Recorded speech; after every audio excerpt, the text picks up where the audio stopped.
অভাব কাকে বলে জানেন? অর্থনীতি ক্লাসে বয়স্ক একজন টিচার ক্লাসরুমে ঢুকে একজন ছাত্রকে জিজ্ঞেস করলো, বাবা বলো তো অভাব কাকে বলে? ছেলেটি তখন উত্তরে বলল, অর্থনীতিতে বস্তুগত বা অবস্তুগত কোনো দ্রব্য পাওয়ার আকাঙ্ক্ষাকে অভাব বলে। শিক্ষক তখন তাকে আবার বলল, এটা তো অর্থনীতির ভাষায়, সাধারণ ভাষায় অভাব কাকে বলে? অর্থাৎ অভাব বলতে তুমি কি বোঝো? ছেলেটি তখন মাথা নিচু করে বেঞ্চের দিকে তাকিয়ে রইল।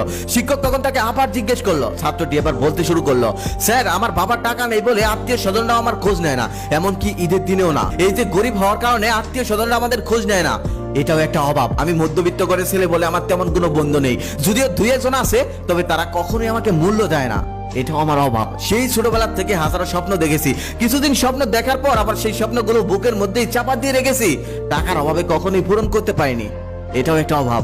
এই তো আজকে কলেজে আসার সময় মায়ের কাছে গাড়ি ভাড়া চাওয়ার সময় মা কয়েক জায়গা তন্ন তন্ন করে খুঁজে 20টি টাকা আমাকে দিল। আমি যখন বাড়ি থেকে বের হলাম তখনই আমার মনে পড়লো মা সকালে বলছিল তার নাকি জ্বর, কিন্তু ওষুধ কেনার টাকা নেই। তারপর আমি ওষুধ কিনে মাকে দিয়ে আসলাম। মা তখন আমাকে জিজ্ঞেস করলো, কিরে কলেজে যাবি না? তখন আমি মাকে বললাম, হ্যাঁ যাবো, আমার এক বন্ধু বাইক নিয়ে অপেক্ষা করছে, ওর বাইকেই যাবো, তাই তোমাকে ওষুধটা কিনে দিয়ে গেলাম। এই যে 10 টাকার জন্য পুরো রাস্তা হেঁটে এসেছি, আবার 10 টাকার জন্য পুরো রাস্তা হেঁটেই বাড়িতে যাব। এই যে 10 টাকার জন্য পুরো রাস্তা হেঁটে যাওয়া আর মায়ের সাথে মিথ্যা কথা বলা, এটাও একটা অভাব। সেদিন বাবা অনেক রাত করে বাসায় ফিরলো। বাসায় ফেরার পর মা জিজ্ঞেস করলো, এত রাত হলো কেন? বাবা তখন বলল, ওভারটাইম করেছি। মা তখন বলল, 2-1 দিন ওভারটাইম না করলে হয় না? বাবা তখন বলল, ওভারটাইম না করলে সংসার চালাবো কি করে, সংসার চলবে কি করে? এই যে সামান্য কিছু টাকার জন্য বাবার অতিরিক্ত পরিশ্রম করাটাই অভাব।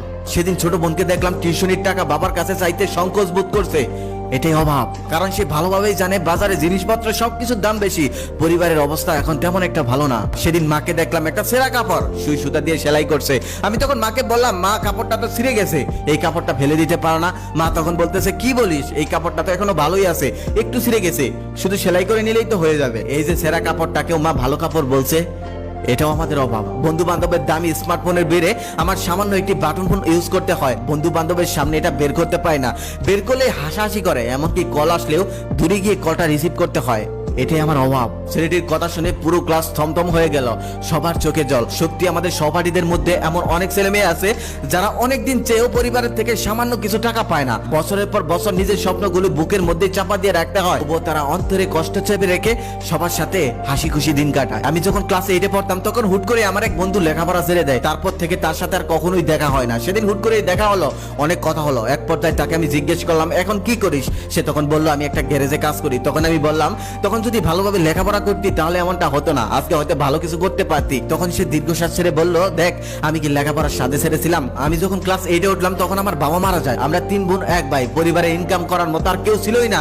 এক পর্যায়ে আমাদের পরিবারটা পথে বসে গিয়েছিল। তখন যদি আমি কাজ না করতাম, লেখাপড়া না ছাড়তাম, তাহলে আমাদের পরিবারদের ভিক্ষা করা ছাড়া আর কোনো উপায়ই ছিল না। সেদিন বুঝলাম তার লেখাপড়া ছাড়ার পেছনে আর তার অল্প বয়সে কাজে ঢোকার পেছনে অভাব ছিল জর্জরিত। এতে গেল মধ্যবিত্তদের কথা। এই শহরে হাজার হাজার পথ শিশু আছে যাদেরকে যদি আপনি জিজ্ঞেস করেন তুমি শেষ কবে পেট ভরে খাবার খেয়েছিলে, তারা উত্তর দিতে পারবে না। তাদের বাবা মা ঘর বাড়ি কিচ্ছু নেই। ঝড় বৃষ্টির সময় যদি তারা অন্য কারো বারান্দায় গিয়েও দাঁড়ায়, তাদেরকে তাড়িয়ে দেওয়া হয়, এটা হলো অভাব। আবার আরেক দিক দিয়ে দেখতে গেলে পৃথিবীর সবাই অভাবী। যারা গাছতলায় থাকে তারাও অভাবী, যারা 5 তলায় থাকে তারাও অভাবী। তবে 5 তলার অভাবের সাথে আর গাছতলার অভাবের সাথে অনেকটা পার্থক্য। যারা গাছতলায় থাকে তারা যদি হাজারো স্বপ্ন দেখে, সেই স্বপ্নটা কখনোই পূরণ করতে পারে না। তাদের যদি কোনোদিন ভালো কিছু খেতে ইচ্ছে করে তাহলে সেটা কিনে খেতে পারে না। আবার যারা 5 তলায় থাকে তাদের যা যখন ইচ্ছে হয় সেটাই করতে পারে, তবুও তাদের অভাব। তাদের অভাব হলো সম্পদের। যতটুকু সম্পদ আছে আরো ততটুকু বানাতে হবে।